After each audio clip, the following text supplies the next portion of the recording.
नमस्कार, माहे माउली हिंदी समाचार में आपका स्वागत है और मैं हूं शेख इस्माइल। बेला मंडल के खोखदूर गांव में परम पूज्य सदगुरु अनंत महाराज का सत्संग चल रहा है। महाराज बिना किसी लोभ के लोगों की सेवा में रहते हैं और अपने शिष्यों को धार्मिक प्रेरणा देते हैं। अनंत महाराज कहते हैं कि मनुष्य को अपने अंदर की गंदगी बाहर निकालना चाहिए। सबसे पहले खुद पवित्र होना चाहिए। अंधश्रद्धा के माध्यम से अपने कीर्तन से कईयों को सुधारना मिली। अनंत महाराज कहते हैं कि किसी एक समुदाय को नहीं, सारे समुदाय को एकता की तरफ ले जाना ये हमारा कर्तव्य है और इसका प्रचार हम 50 सालों से कर रहे हैं।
महाराज, हम आपको बचपन से देखते हैं, हम छोटेपन से देखते हैं कि आप बेला मंडल में, बेला यानी खोखदूर में, चपराला में और बेला में, दहगांव में ऐसे आप आना होता है।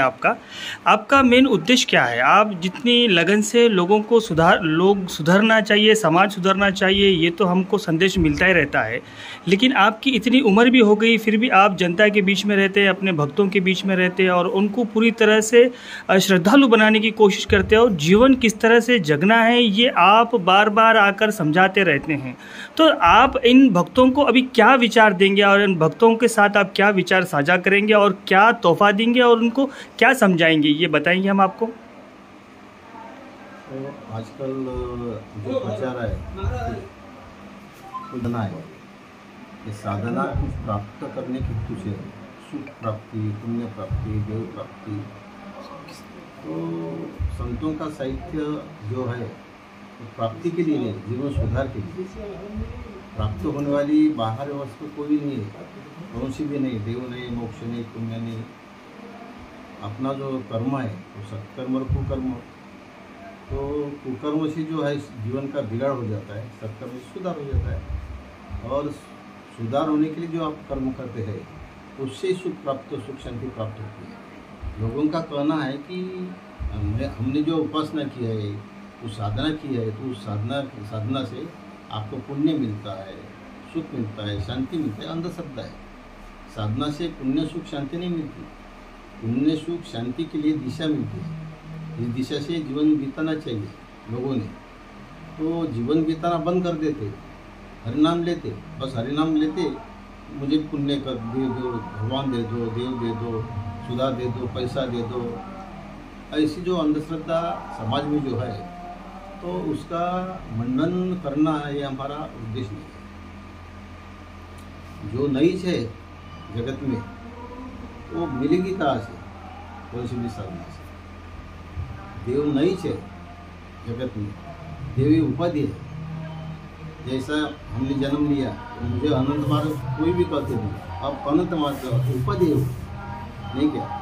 ऐसा भगवान श्री कृष्ण है, भगवान रामचंद्र है, यीशु ख्रिस्त है, मोहम्मद पैगंबर है, गौतम बुद्ध है। उसने आपके तत्व से उसने उपाधि प्राप्त की है। ऐसी कोई चीज़ नहीं दुनिया में कि आकाश में, स्वर्ग में दूसरा कोई शक्ति, ऐसी चीज़ नहीं। लेकिन है करके उसने बताया लोगों को। तो अंधश्रद्धा लोग है, विवेकहीन लोग हैं, वो मानते बेचारे, ऐसा करते उसका छोड़ा मिलेगा आपको कुछ ना कुछ, करके वो माया साधना करते हैं सब लोग, नहीं क्या। तो उसका वास्तविक तथ्य जो जिज्ञासु समाज है, ग्राहक है, उसको कुछ ना कुछ हम संत साहित्य के आधार से बताना चाहते हैं, ऐसा ही बाकी कुछ नहीं। फिर भी महाराज आपके आने से एक 30 साल में 40 साल में बहुत सारा सुधार आ गया है। अभी सुधार क्या आ गया बोल तो लोग अंधश्रद्धा पर ज़्यादा विश्वास नहीं कर रहे हैं, यानी आपका नाम लेकर आपकी जो आपके बताए हुए जो वाणी है उसको सुनकर जो अमल कर रहे हैं, इस पर भी काफ़ी सारा सुधार आया है। अभी और क्या सुधारना चाहते हैं महाराज आप? ऐसा है, समाज का चित्रण ऐसा तो नहीं, सब कुछ लोग सुधरेंगे और सब कुछ लोग बिगड़ेंगे, ऐसा क्षण नहीं। सुधार बिगड़ होती है, आ रहे हैं, होता है, होना चाहिए, लेकिन 1 ग्राम के 1000 लोग हैं, एक कुटुंब में 10 लोग हैं, तो 10 से 10 ही सुधार जो उसका बिगाड़ हो जाता है, ऐसा तो नहीं है। कुछ लोगों का सुधार होता है, कुछ लोगों का बिगाड़ होता है। वो तो जैसे नदी की धार बहती रहती है, नहीं क्या, तो उसका जो पानी उसका क्या आप उपयोग करते हैं, किसके लिए करते हैं, वो बात अलग है, लेकिन वो बहना नहीं बंद कर देता। नदी ने बहना बंद कर दिया तो नदी नाम गायब हो जाएगी, नहीं क्या। इसलिए सुधार बिगाड़ अनादिकाल से होते रहे, उसमें कुछ नहीं है। हम प्रचार कर रहे हैं, हमारे 100 शिष्य है, 500 शिष्य है, 500 शिष्य जीवन सुधार के लिए हमारे साथ है, ऐसा नहीं है, नहीं क्या। 500 लोगों का जीवन सुधार होगा क्या बिगड़ होगा, ऐसा नहीं है। वास्तविक तथ्य ऐसा है कि आपका जो कर्तव्य है वो करते रहो, कुछ बिगड़ेगी कुछ सुधरेगी, उसका ध्यान है ना। जैसे टीचर है, टीचर के पास 30 स्टूडेंट है, टीचर के पास तो सद्गुरू अनंत महाराज यांचा खोगदूर ग्रामवासियातर्फे आज कीर्तनाचा भव्य कार्यक्रम आयोजित केला आहे। यांचा एकमेव उद्देश काय आहे म्हटलं तर मनुष्याच्या जीवनाचं हित कशात आहे। प्रत्येक लोक आपापल्या पद्धतीनं ग्राम सुधारणा करतो, स्वच्छता अभियान पाळतो, परंतु त्याचबरोबर आपला स्वतःचं आत्महित कशात आहे। माणसाचं ज्याप्रमाणे ग्रामगीतेमध्ये स्वच्छता अभियान सांगते, गाडगे महाराजांना ग्राम स्वच्छता केली, तर परमपूज्य सद्गुरू अनंत महाराजाचं एकमेव उद्देश काय आहे म्हटलं तर का जीवनामध्ये जो स्वतः पवित्र होत नाही तोपर्यंत गावाची उन्नती होऊ शकत नाही। गावाची उन्नती करण्यासाठी जो तू साच्या बानिया साचे हाट लगाय अंदर झाडून दे की पुरा दुरी बाहेर, म्हणजे आतमधला कचरा जोपर्यंत बाहेर स्वच्छ होणार नाही तोपर्यंत खऱ्या गावाची देशाची उन्नती काही होणार नाही। हा एकमेव उद्देश परमपूज्य सद्गुरू अनंत महाराजांचा आहे।